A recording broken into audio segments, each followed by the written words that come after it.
That was a sick matchup. It really was sick. So we're going into the next game here in the northeast position.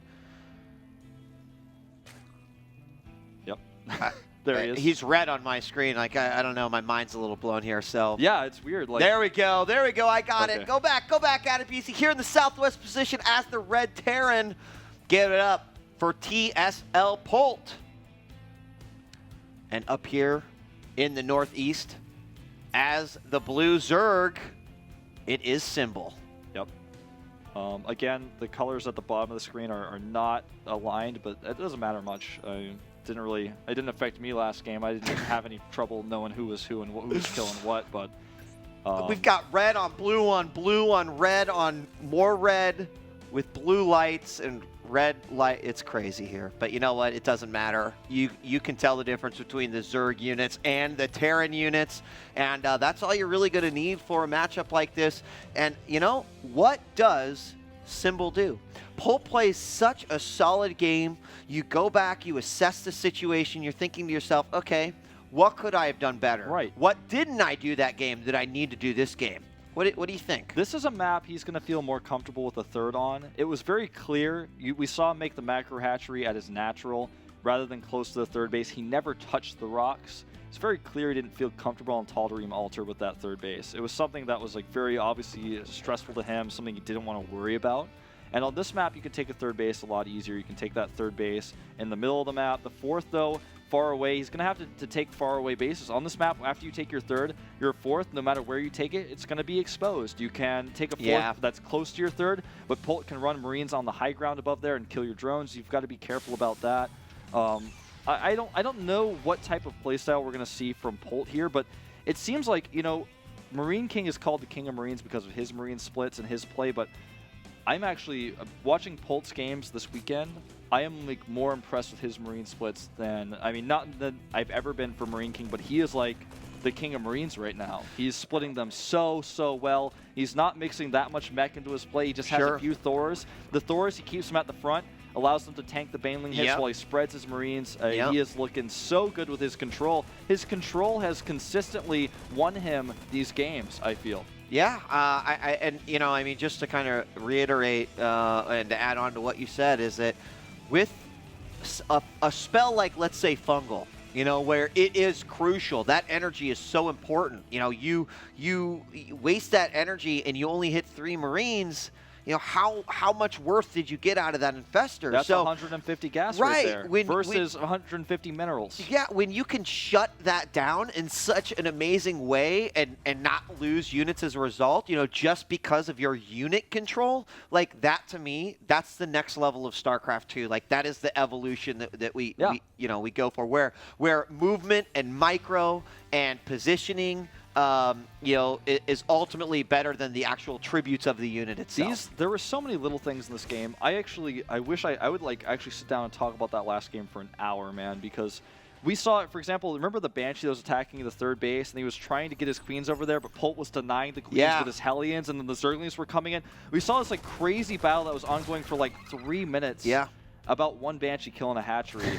And the level of play that we're seeing in StarCraft 2 right now is just, it's gone up so much. It's like reaching the next level, and I'm so excited to see it here between these two players. This has been such a great event. These two players hitting each other here early on. I mean, neither of them expected to be in this position against each other, I don't think, but Symbol coming in as a favorite after his performance as Iron Squid. Polt being a player that nobody picked. That's how scared all the Koreans were of this guy. Yeah.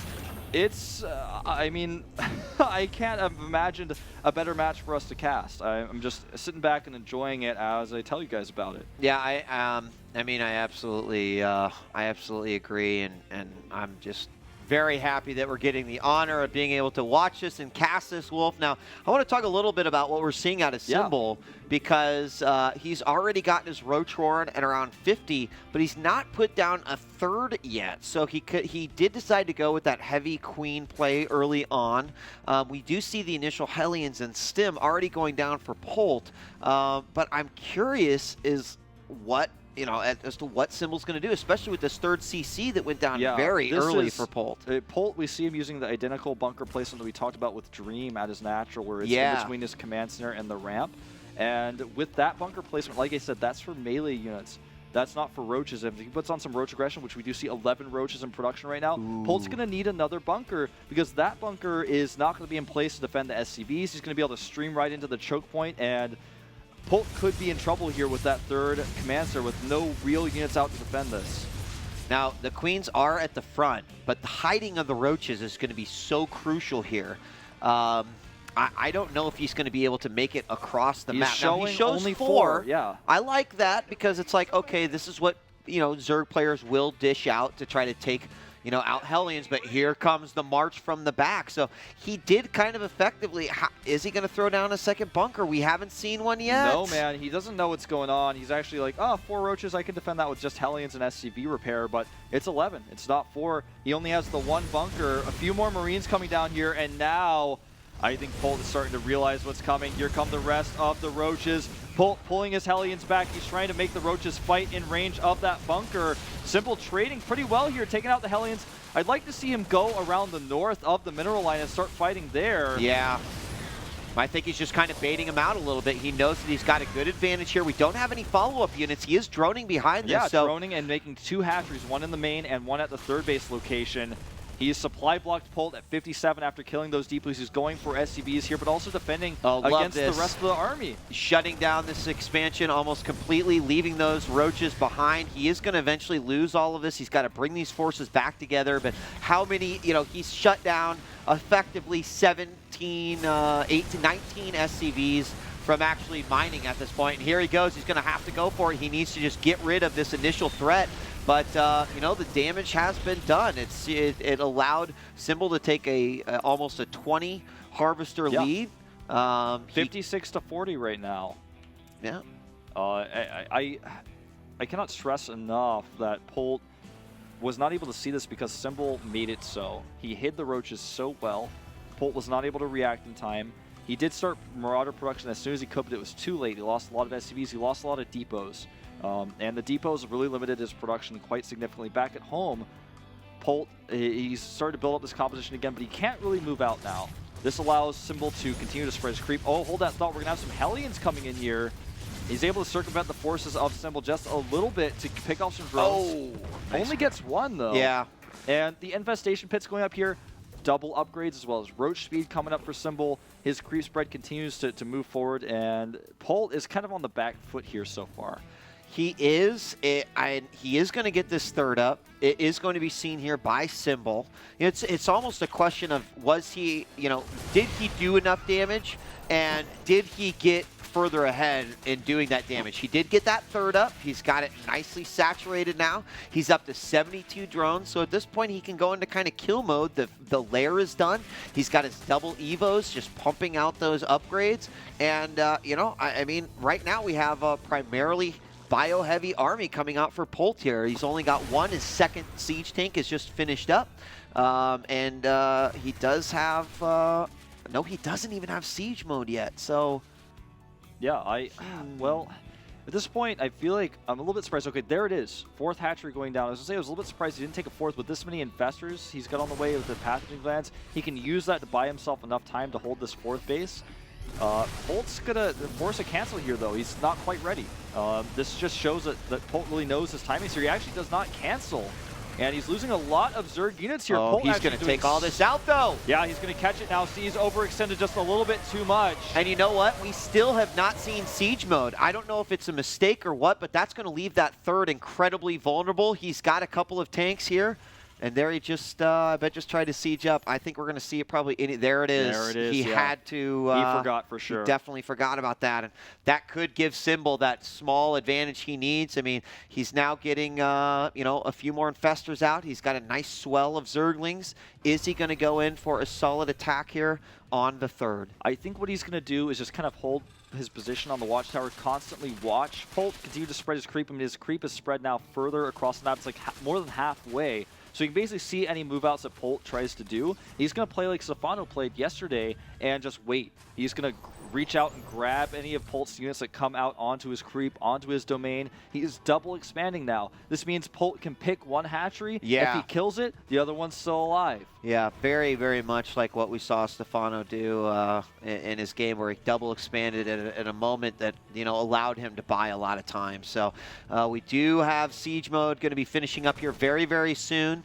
It looks like Polt is not going to suffer too much damage here. Yeah. Their siege does come out. A lot of Zergs seeming to want to attack this third base location. We saw Idra do it. We saw even Stefano doing it a little bit against Ryung.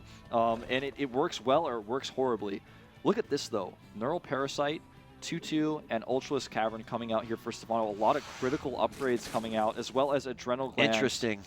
He is basically doing everything at once right now while he's got Polt on the defensive, because he's kept showing units without attacking, and I really, really like that, because Polt's now like, I can't move out. This Right. Look at his creep. Right. It's spreading onto his doorstep. Yeah, it's going to be very, very close. And, you know, I mean, and Symbol also does this very well. He just, like, puts Zerglings around the map where, you know, he can get a little vision.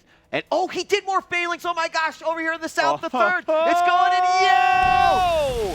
Oh, my gosh. Every SCV killed You know, there. he was sitting over here with the 5 Lings, and I was just thinking to myself, I should really turn those into Banelings. There's nothing here to defend that. And I saw him going in. That's exactly what he did. He's not going to quite commit to a big attack because the damage was done. Yeah, that 5 Ultras on the way, man. And with Neural out, Chitinous Plating on the way, things are looking really good for Symbol here. He has not started 3-3. Okay, start 3+3 Carapace starting. He's going to start +3 melee. There it is. Getting ahead, or Polt's getting ahead in upgrades, but it's not going to be too much ahead. As Symbol getting those upgrades out pretty quickly here. I'm wondering how the Ultralists are going to fit in here. How is he going to use them exactly? How many will he make? We saw Idra overmake Ultralists earlier today. Now these earlies are going to come in completely uncontested. There's only one bunker up. That bunker is going to go down so fast. There are some units here, but not enough.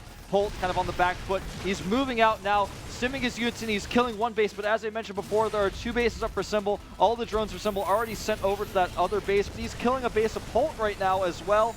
I want to say Symbol is still significantly ahead here, but Polt, man, his micro is so good that he might actually be able to make something work. You know what the big difference here is that he's got Ultras with the Banelings, and I have to give Symbol, this is exactly what we said Idra needed to do versus Dream. He's going to move forward. There's a huge line of tanks. He does Neural. 1, 2 tanks. Here come the Banelings. Oh my God, it's a perfect engagement. He's going to clean everything up.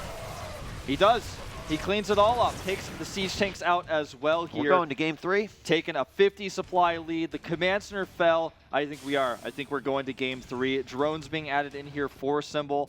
Polt is about to have 3-3, but he does not have a marine count. He doesn't have a tank count. He has no map presence. Symbol is going to remax and continue to attack Polt until he dies. Polt, a very, very defensive player now. I mean, he's going to have to be. He's not normally a defensive player. What I'm trying to say is he is going to be forced to be in this position. Right, and I mean, really the only saving grace here for Polt is if he somehow manages to get this third up, maybe even another base behind it. But after losing that entire army, nearly every resource incoming here for Polt has to go towards attacking units, something that he can defend with. Otherwise, you know, there's just no point. Now he's gonna have to win one key engagement if he wants this game. Yeah, but I just, with this composition that Symbol has built, I don't think it's going to happen. He's just got no breathing room. It's just none at all. In fact, here this base is getting up. A lot of Banelings rolling in right now. One fungal here on these Marines, and there it is. He's moving forward with those Banelings. He can go after Thors at this point. Dropping fungals, but there's not much left to fungal. Polt getting a decent engagement here, but Symbol is trading pretty well. He's killing SCVs now, mining at this third base as well. He's going to lose an Ultras. That's really, really expensive. I'm a little bit disappointed by that, but right now the worker count, 72 to 41. Polt keeps his siege tanks alive, however, and pushes these Zerlings back. Now he's got the chance to move out on the map again, but with the creep spread that Symbol has, I think he'll be able to buy enough time. Polt is just basically banking on getting one key engagement. Nice fungal over here. He's going to deny it. I was wondering he didn't use those Banelings on the third, and that one Ultralisk will be a hero. However, this force moving up here for Polt, what's there to deal with it? Well, a lot of Banelings. 33 Banelings being morphed in, He's and got 2 the siege fungals. tanks, though. He does have the siege tanks, and he's been showing great splitting so far. We'll see how good his splitting is in this key pivotal moment here. Polt just does not stop attacking. He's moving up now. Baneling's hesitating here, and Polt actually may be able to make something work here, just like he did against Stone Ragu. This is amazing. I cannot He's believe actually it. Forcing it. Some hesitation from Symbol. Polt is actually the guy who, no matter what he is against, he moves across the map. He is the boss. He will keep on going forward, and you're right. It's like, no, I'm not going to GG. I'm not going to give up. Yes, I realize that I'm fighting from behind, but he is trading so well. He is controlling his units so well. His units do not die. They do not die, no matter how many Banelings and Funkles and Ultralists and Zerglings are out on the map. Polt says, I do not care. I have a low economy. I've got to attack you here. He's not even mining from his third command center right now. He is going to turn around a little bit as he has traded decently well. But look at the income tab. You can see it's starting to hurt Polt a little bit here. Symbol and 25 harvesters. I'd say that's definitely a problem. A third of the harvesters of his opponent. We are going to have more Banelings come in, but I mean, still, it's not just an easy win engagement here. And oh, the tanks are unsieged. He's going to go for it. No, he pulls back. Gets a couple of Marines right there, wants to keep those Ultras alive, and that's the point where, you know, that retention must be in those Ultralists. We do have a couple of Queens in here too, which is obviously very, very important for the healing of those Ultras, but Polt, you know, I mean, I guess you got to consider if he's only got 25 Harvesters, his army supply is really decent. Here he's going in for it. The Banelings rolling in, some good bungles. Stop the micro of Polt. He cannot use his Polt micro, and that is going to be it. The key bungles here. Finally, Polt is taken out. GG. Wow. We are going to a game 3 between these two teammates, these two Titans from the Team TSL. Well, Total Biscuit, I want to hear your thoughts on this game. My God. Phenomenal play from both players, needless to say. I don't know what it is about Polt. I find Polt inspiring, but I find Symbol awe-inspiring. His creativity is fantastic. He never shies away from using everything that Zerg has to offer. Absolutely. Everything. Neural Parasite. When was the last time you actually saw Neural Parasite seriously used? It, of course, did get the range nerf some time ago to the point where it just wasn't used so much anymore. Used to great effect. Excellent play with the Ultras, great economy throughout, but Polt refusing to give up. This is turning into an unbelievable series. I'm excited to see the last game. You know, just to kind of add on to what you said, Total Biscuit, and using the utility of the Zerg, I don't see many Zergs just use single Zerglings to gain map vision. Yeah. And it's amazing. Sending them around, burrowing them. Yes, I mean, how much of an advantage do you get when you know the army's moving up the left side, moving up the right side? He's over here. And we're not just talking about outside the base. You know, he gets in those engagements, those in the face. He's got one right outside the natural. He's got it ready. You know, additionally, you're right. I mean, Neural Parasite on the tanks. The Banelings, or excuse me, the Marines were obviously running from the Banelings. So Neural is then suddenly the greatest thing that you can have because you're just pelting his units from the back. But the Polt, map vision won him the game, man. He actually was able to attack Polt's third base consistently when Polt's army was away from home. Polt's army's out of town. I'm coming into the base. I'm wrecking havoc. He knew exactly when to come in, and he was able to force a lift several times. How many SCVs did he kill total in that game? Something like 50. The Baneling hits were very key as well. Yes. That's where things started to go downhill for Polt because he didn't have the economy anymore. Polt's a guy who can sit on 3 bases forever. He very rarely even gets that 4th base up until he has to. It comes back to that whole, you're retaining your units. And you know what? You can stay off of 2 base if you're retaining your units quite well. Is why, I mean, a lot of people would watch and just say there's no way that he's going to be able to, wait, he's attacking, you know? And he did